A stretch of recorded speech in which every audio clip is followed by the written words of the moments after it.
Bogotá, Colômbia! Meu nome é Danilo e essa é minha digníssima, esposíssima Carolina Bataglin, amém? Estamos de verdade muito honrados de estar aqui e poder compartilhar com vocês a palavra de Deus essa tarde. Buenas tardes, familia. Bueno, esta tarde Danilo y yo vamos a predicar en portugués. Entonces, una pequeña clase de portugués para los que hablan español, ¿ok? Cada vez que nosotros decimos bate-papo, es igual a charla bíblica, ¿ok? Hoy vamos a hablar de bate-papos, pero en español es charla bíblica. ¿Listo? Eso. Bueno, direto às escrituras entonces, amém?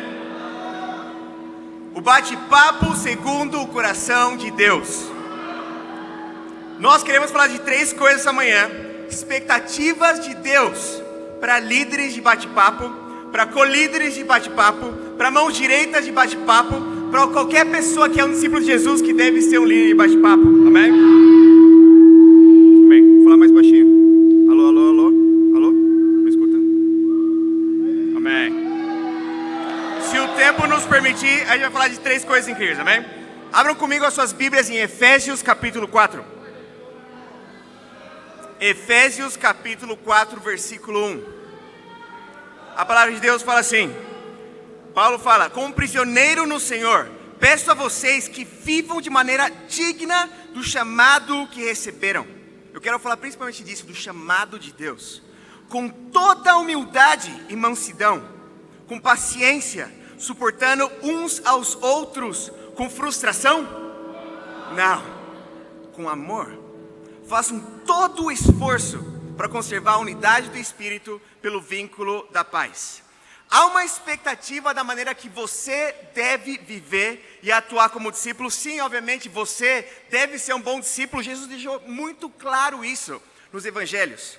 Mas aqui também fala, Paulo está falando, que há uma expectativa que, de acordo com a função que Deus te deu dentro do corpo, vivamos de uma maneira digna desse chamado. Eu quero falar de uma forma devagar para todo mundo conseguir entender, amém? Obviamente Deus utiliza pessoas no processo para te colocar no papel que você tem hoje.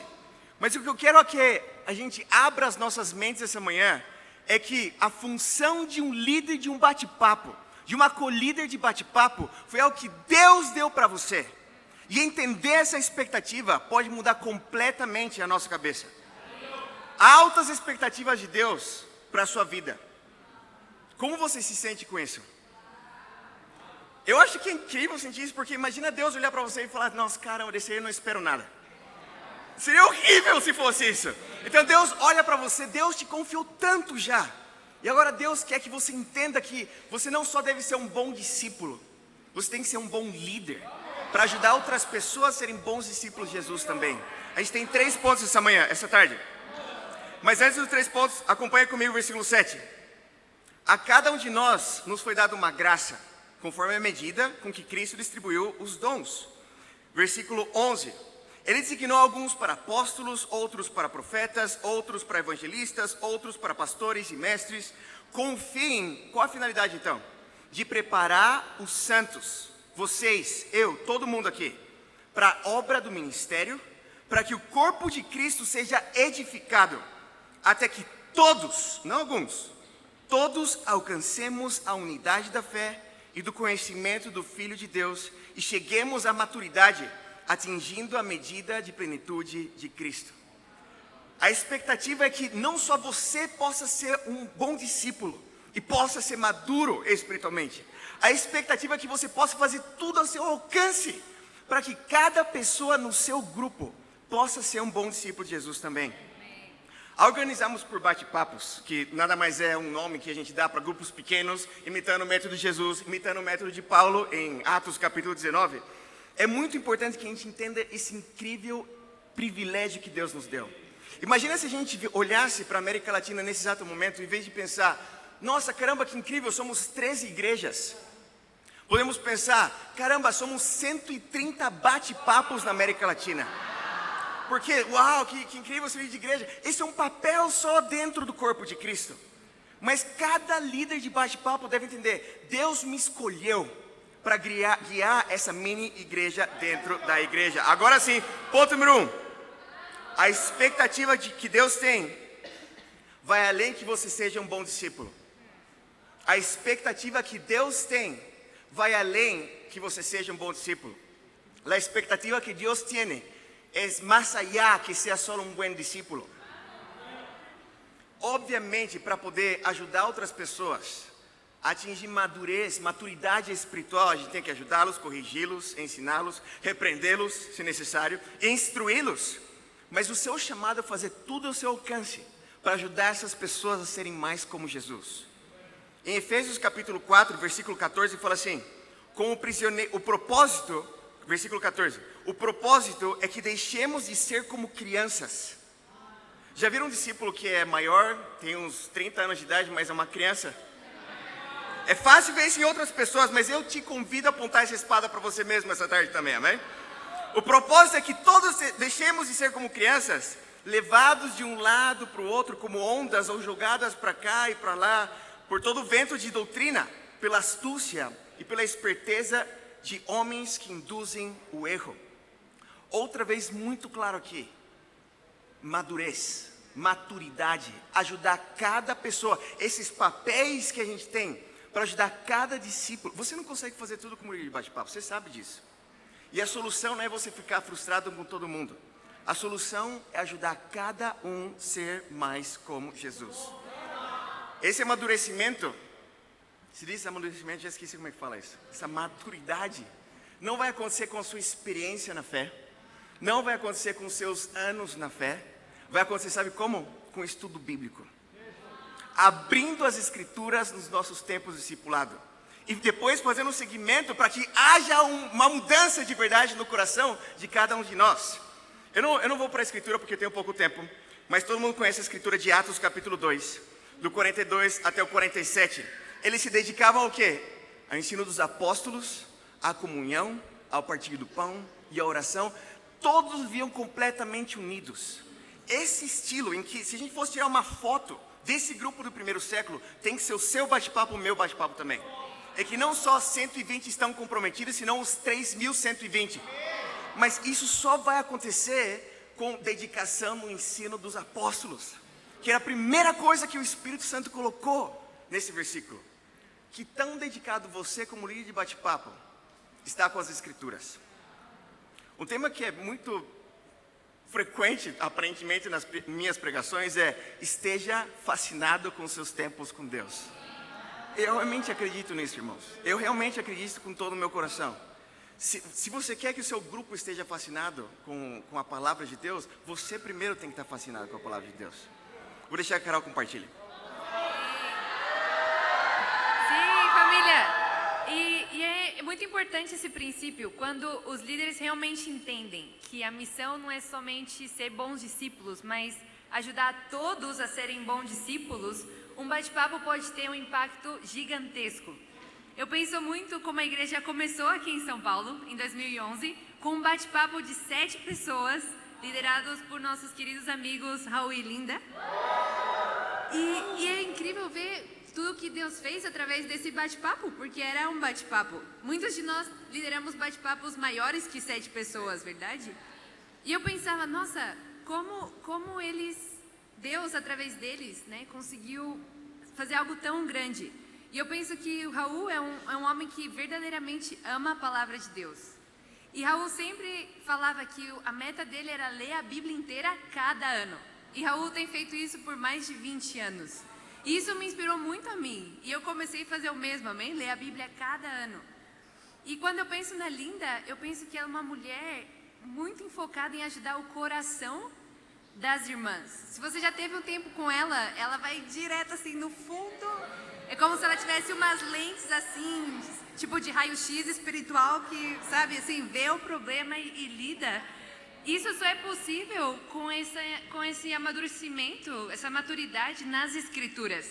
E por causa disso, Deus usou a fé deles, a liderança deles, para transformar um bate-papo em uma igreja gigantesca, como a de São Paulo, amém? Mais de 300 pessoas, que já deu à luz a 4 igrejas dentro do Brasil.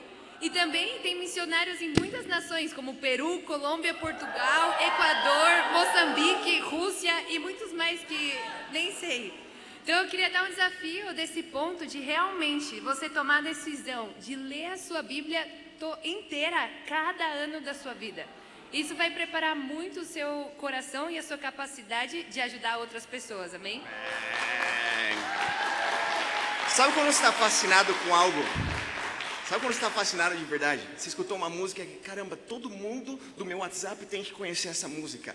Ou esses memes que todo mundo tem que conhecer esse meme e dar risada junto comigo. Eu e você, a gente tem que estar assim com as escrituras. A gente tem que sair daqui falando, nossa, caramba, esse insight, esse é o meu tempo com Deus. A gente tem que aprender a estar mais fascinado com a palavra de Deus. Em Bogotá, a gente tem buscado estar todo mundo fascinado com a palavra de Deus. Nas quinta-feira, a gente tem um tempo de treinamento para melhorar os nossos estudos bíblicos na universidade. Na sexta-feira, pós-devocional, a gente tem um tempo com os líderes universitários para poder treiná-los a ser mais profundo nos tempos com Deus. A gente quer ensinar cada discípulo a amar Deus, amando a palavra de Deus. Como consequência, a igreja de Bogotá ano passado cresceu o ministério dos solteiros, amém? O ministério dos casados se multiplicou por 2 também. E o ministério universitário também se multiplicou por 2. Esse é o poder, irmãos, de a gente estar fascinado, enamorado, louco de estar falando com a palavra de Deus. Ponto número 2. A expectativa que um líder ame genuinamente. A expectativa que um líder ame genuinamente. Aos próximos que vão pregar, perdão, eu tenho que tocar em alguns temas aqui, amém? Efésios capítulo 4, versículo 15. Fala assim, antes, seguindo a verdade, como? Em amor. Versículo 15 fala, antes, seguindo a verdade, em amor. Cresçamos em todas as coisas naquele que é cabeça, Cristo. Dele todo o corpo ajustado, unido pelo auxílio de todas as juntas, cresce e edifica a si mesmo. Como? Em amor. À medida que cada parte realiza sua função. Às vezes a gente entende a primeira parte, caramba, eu tenho um zelo por Deus, eu estou fascinado com a palavra de Deus, e chega dando voadora espiritual em todo mundo no bate-papo. Como golpes espirituais em todos de la charla bíblica, né? Não é o que Paulo está ensinando aqui. Paulo quer que cada um possa falar a verdade, pregar a verdade, mas com amor. A pergunta é, como medir isso? Como Deus mede se o que você faz para Deus no seu bate-papo é baseado realmente em amor? Um amor genuíno às pessoas. Deus tem umas maneiras de apertar botões e expor coisas no nosso coração. Deus tem maneiras de, a propósito, pagar o último primeiro da parábola dos trabalhadores, para expor a injustiça no seu coração. Para expor a injustiça no meu coração. Eu chamo isso da oportunidade de lutar. Deus te dá a oportunidade de lutar e olhar para trás, caramba, não cresceu o bate-papo esses últimos 6 meses. Estou desanimado. Logo, seu ânimo depende do quê? Porque se Deus não tivesse dado essa oportunidade de lutar, você nunca ia ver isso. Mas entenda que se é isso, não era por amor genuíno a Deus, amor genuíno aos irmãos, ou amor genuíno aos perdidos. A gente tem que pregar sobre evangelismo, nós temos que pregar sobre alcançar outras pessoas, definitivamente. Mas como Deus mede se é baseado nesse amor que Paulo fala aqui também? Expondo os nossos corações. Cada um de nós, irmãos, é uma pessoa fascinante. Cada um tem um trauma do passado. Cada um tem um traumatismo emocional do passado também. Olha para as pessoas que estão aqui, todos nós. Cada um é um conto. Cada um uma história completamente diferente. Mas isso foi perfeito porque trouxe essa pessoa para o reino de Deus. E pessoas podem mudar. Pessoas podem mudar. Olha para a sua própria vida, você pode mudar. Mas porque pessoas sofreram o amor de Cristo para ver Cristo formado em você. Mas agora é sua vez. Agora é sua vez de amar genuinamente essas pessoas. Antes que a Carol compartilhe, eu não tenho tempo para ir nessas escrituras também, mas eu tenho grandes heróis da fé na Bíblia. Eu penso em Moisés, que ele fez uma oração para Deus: Deus, por favor, não destrói esse povo, que Deus estava quase para destruir esse povo em Êxodo 32. Você lembra dessa escritura? Do bezerro de ouro e tudo isso. E ele orou uma oração que, se Deus respondesse, e Deus respondeu, a vida dele ia ser mais difícil. Deus podia resetear toda a promessa em Moisés, e ele ser um novo Abraão da fé, como Deus tinha proposto para ele. Mas ele falou: Deus, por favor, a oração dele, não destrói esse povo. Deus respondeu a oração dele, mas a vida dele ficou mais difícil ou mais fácil? Completamente mais difícil. Mas foi um homem que amou o povo de Deus. Foi um homem que amou de verdade essas pessoas. Eu penso em Neemias, capítulo 1, famosa escritura também, quando ele escuta os relatos, os reportes que as muralhas de Jerusalém ainda estavam destruídas, ele chora. Ele tinha uma vida incrível, ele tinha uma vida de copeiro do rei, era uma pessoa de confiança do homem mais poderoso do planeta. Se Deus respondesse essa oração, que a gente sabe que respondeu, a vida dele ia ser mais fácil ou ia ser mais difícil? Mais difícil. Eu acho que uma maneira que Deus também tem, talvez a gente possa medir isso no nosso coração, é sobre o que você ora. Essas orações pelos irmãos, e temos que orar pelos irmãos, porque é impossível ter eles no coração, a gente não está orando todos os dias para as pessoas. Mas as suas orações por eles, se Deus responde essa oração, a sua vida vai ser mais fácil ou vai ser mais desafiante? Porque talvez aí a gente possa ter uma noção também se a gente está amando como Deus amou.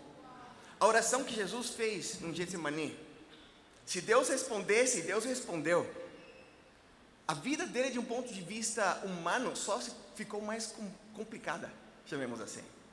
Mas isso demonstrou o amor genuíno que a gente tem que imitar. É o amor genuíno que você pode ter, mas é o amor que a gente tem que ter também. As nossas orações devem ser: Deus, me ajuda a ter mais estudos bíblicos, ainda que isso vai transtornar completamente a minha agenda e vou estar podre de cansado no final da semana. Mas aí a gente vai ver se ama de verdade as pessoas. Agora sim eu vou deixar a Carol compartilhar. Sim, e eu penso que o Dan falou algo muito importante, né? Do amor genuíno. E esse amor, ainda que você faça coisas, se você não tem da intenção do seu coração, se nota quando é um amor verdadeiro e um amor falso. Eu lembro que, pela graça de Deus, a gente foi missionário em Lima, Peru, em 2019. E a gente estava animado com a missão. E eu lembro uma das primeiras mulheres que eu evangelizei na universidade, o nome dela é Wendy. E eu dei todo o meu coração para a Wendy ser batizada, né? Então eu orava por ela, tinha tempos com ela. E eu lembro o último estudo que a gente ia fazer para ela ser batizada no domingo seguinte, né? E eu lembro que ela tinha uma aula especial do outro lado da cidade. Eu fui, 2 horas de ônibus, porque eu realmente queria que ela fosse batizada. E quando a gente chegou lá com as escrituras, a Wendy falou: não, eu ainda tenho dúvidas, eu não confio muito, tem muita perseguição da igreja, eu acho que eu quero continuar os estudos, mas não ser batizada agora. E eu falei: ai, tudo bem, amém, vamos continuar. Mas quando eu cheguei em casa, nossa, eu estava com muita raiva. Não raiva da Wendy, mas eu estava frustrada. Eu estava nossa Deus, mas eu queria que ela fosse batizada esse domingo. E eu vi meu coração e falei: nossa, por que eu estou com raiva? Por que eu estou frustrada? E aí eu entendi, porque eu queria que ela se batizasse quando eu queria, só por causa do meu coração, que eu queria dar um fruto pessoal. Que eu queria me sentir bem, eu queria sentir, nossa, eu estou fazendo algo útil na missão. E quando eu reconheci esse coração, eu comecei a orar, pedir perdão a Deus. E eu fiz uma oração de amor a Wendy. Eu falei: Deus, realmente eu só quero que a Wendy esteja nos céus um dia. Não importa se toma 1 ano, 2 anos, 10 anos. Eu realmente quero que ela esteja no céu. E eu orei isso com todo o meu coração. E o dia seguinte a Wendy me chamou e falou: Carol, eu orei, jejuei, repassei o estudo, eu vou ser batizada esse domingo. Eu falei: uau! E é incrível porque, amém, porque Deus quer que a gente ame as pessoas de coração. E a Wendy foi batizada, Ela tá fiel hoje, depois de já 7 anos. Ela batizou a mãe dela, a irmã dela. Ela é muito querida pra gente, ela tá firme na igreja. Isso é o que importa, realmente, quando a gente faz as coisas, qual é a intenção do nosso coração? Por isso o desafio prático desse ponto é tenha orações com a motivação de amor genuíno pelas pessoas. Não por você, mas realmente pelos demais, amém? Amém. Excelente. Ponto número 3. A expectativa de que pensemos mais no tamanho da missão. A expectativa que pensemos mais no tamanho da missão. Efésios 4, vamos voltar, meu Deus, como é que fala isso? Voltar a Efésios capítulo 4. Vamos, amém. Efésios capítulo 4, versículo 17, fala assim, Paulo falando com muito amor para a igreja de Éfeso, ele fala assim eu digo a vocês, e no Senhor insisto. Sabe quando você tem que insistir no mesmo tema com a pessoa? Já teve nessa situação? Você tem que falar, no Senhor insisto, que nem Paulo fala aqui, amém? Que não vivam mais como os gentios, na inutilidade dos seus pensamentos. Eu estava pensando sobre esse versículo, irmãos. Eu acho que se Paulo fosse escrever uma igreja, uma carta para nós, eu posso falar por mim, acho que ele escreveria isso. A inutilidade dos nossos pensamentos. Com que você gasta ATP mental? Com que você gasta o seu tempo livre na sua cabeça? Sobre o que você está pensando? Big Brother Brasil? Você está pensando na novela? Você está pensando em Instagram? Você está pensando em quantas curtidas você teve no seu status da música anterior que você teve aqui? O seu coração está aqui ou está na inutilidade dos nossos pensamentos? Paulo escreve claramente, ele fala assim eu digo a vocês, e no Senhor insisto. Muito educado, Paulo. Não vivam mais como gentios na inutilidade dos seus pensamentos. Às vezes a gente gasta muito tempo pensando em si mesmo, em insegurança. Como vai sair essa pregação? Será que eu estou bem com essa roupa? O Vini não cumprimentou eu. O Juan Carlos não me cumprimentou no culto. Será que isso significa? Que não significa nada isso. Talvez ele estava pensando em outra coisa. Talvez ele estava servindo, talvez ele estava ocupado em preparar tudo para que a gente pudesse desfrutar. O tema é que muitas vezes a gente está remoendo um monte de pensamentos inúteis na nossa cabeça. Sabe o que pode ser esses pensamentos inúteis? Distração com notícias, videogame, se você tem... Amém, não vou falar isso não. Amém, eu vou falar. Se você tem mais de 30 anos de idade, e eu estou sendo muita graça para falar 30 anos de idade. Eu vou falar 30, amém? Cuidar de alguns corações. E você gasta tempo com videogame, é porque você não entendeu o tamanho do chamado que Deus te deu. Porque quando a gente entende a magnitude, a amplitude, o tamanho da missão que a gente tem com Deus, a gente entende que tem muita coisa para fazer. E aí você entende que você não tem 3 horas livres por dia, você tem menos 3 horas livres por dia, porque tem muita gente para ajudar, tem muita gente para salvar, tem muito Cristo para ser formado, nosso próprio coração mesmo transformado. A gente tem que gastar a nossa mente com quantas coisas nós temos que fazer. Nós temos que servir, nós temos que amar, nós temos que jejuar, nós temos que orar mais, nós temos que estudar mais para poder amar as pessoas que ela vai compartilhar. Amém? Eu quero falar com as mulheres aqui, amém? Uma escritura rapidinho, em Atos 20, 24, Paulo fala: todavia não me importo nem considero a minha vida de valor algum para mim mesmo, desde que eu termine a corrida e complete o ministério que o Senhor Jesus me confiou, testemunhar do Evangelho da graça de Deus. Aqui fala que Paulo não se importava com a própria vida, ele não pensava em si mesmo. Ele só tinha 2 objetivos bem claros. Primeiro, que é terminar a corrida, que significa isso, chegar aos céus, amém? Mas também completar o ministério que Jesus confiou a ele. E às vezes, irmãs, a gente fala, eu já tenho escutado, sabe o que? Eu só quero chegar no céu. E isso parece um bom coração, parece espiritual. Mas esse não foi o coração de Paulo, nem o coração de Jesus. Imagina, Jesus, ele já estava no céu. A meta dele não era, só quero chegar no céu. Ele já estava. Ele desceu para ajudar eu e você a estar nos céus. Claro que nossa meta é estar nos céus, mas não a única meta. É também ajudar que mais pessoas estejam nos céus, amém?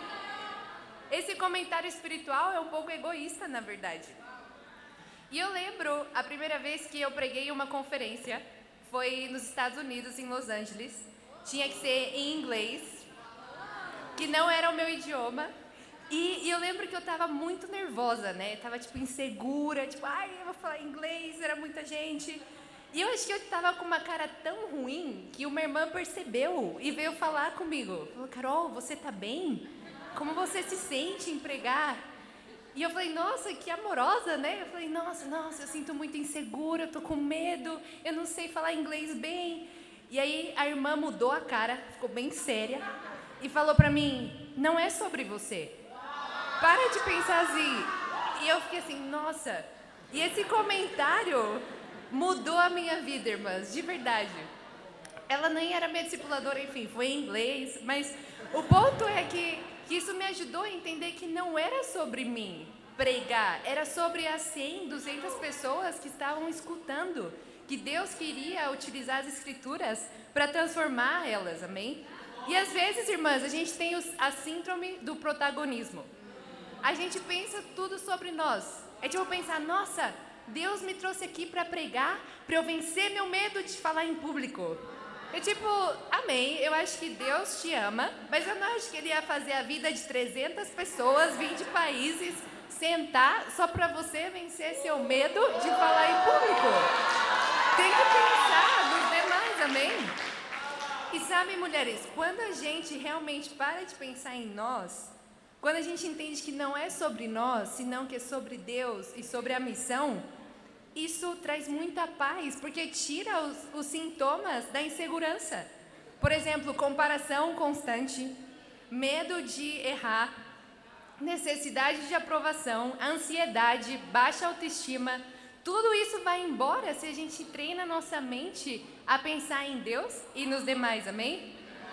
Com isso, eu queria animar vocês, como o título do ponto é, a missão é tão grande. As necessidades dos perdidos é tão grande. As necessidades da pessoa, do seu bate-papo, do seu grupo, são tão grandes que não deve ter espaço na nossa mente para insegurança, amém?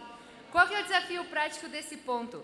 Quando você começa a pensar em você mesmo, em coisas inúteis, começa a orar por cada mulher do seu bate-papo, amém? Dessa maneira, o seu foco vai estar no poder de Deus e nos demais e vai ser muito melhor.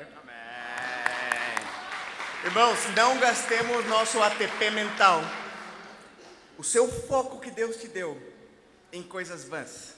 Pensemos em como posso alcançar mais pessoas, como eu posso ser mais eficiente calculando o custo com as pessoas, como eu posso alcançar pessoas que são mais talentosas do que eu, mais bonitas do que eu, com mais cabelo do que eu, com qualquer mais coisa do que eu. A gente tem que pensar, mas daí eu vou perder meu cargo. Vai perder seu cargo porque essa pessoa pode servir mais. Com isso a gente tem que gastar o nosso tempo. Como podemos alcançar mais pessoas? E quando a gente entende o nosso chamado, irmãos, quando a gente ora orações em que nossa vida se torna mais incômoda, humanamente falando, e a gente ama com esse nível de amor, Deus pode utilizar um bate-papo grandemente.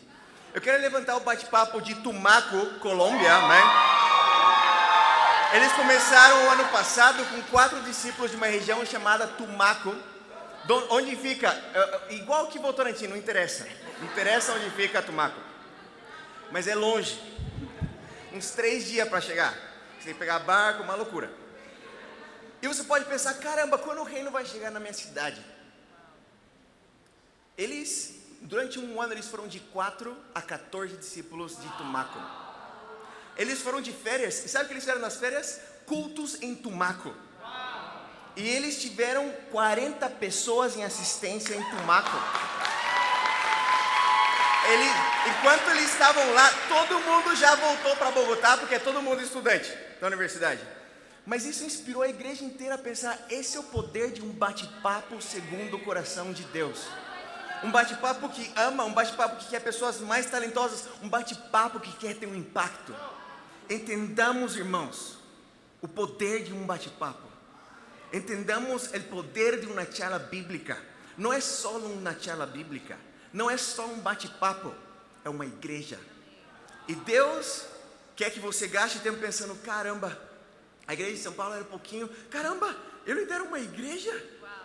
Se Deus fez isso ao longo dos anos, imagina o que Deus pode fazer através do seu bate-papo ao longo dos anos. Gastemos tempo com isso, te amamos, família, para Deus e a glória, amém.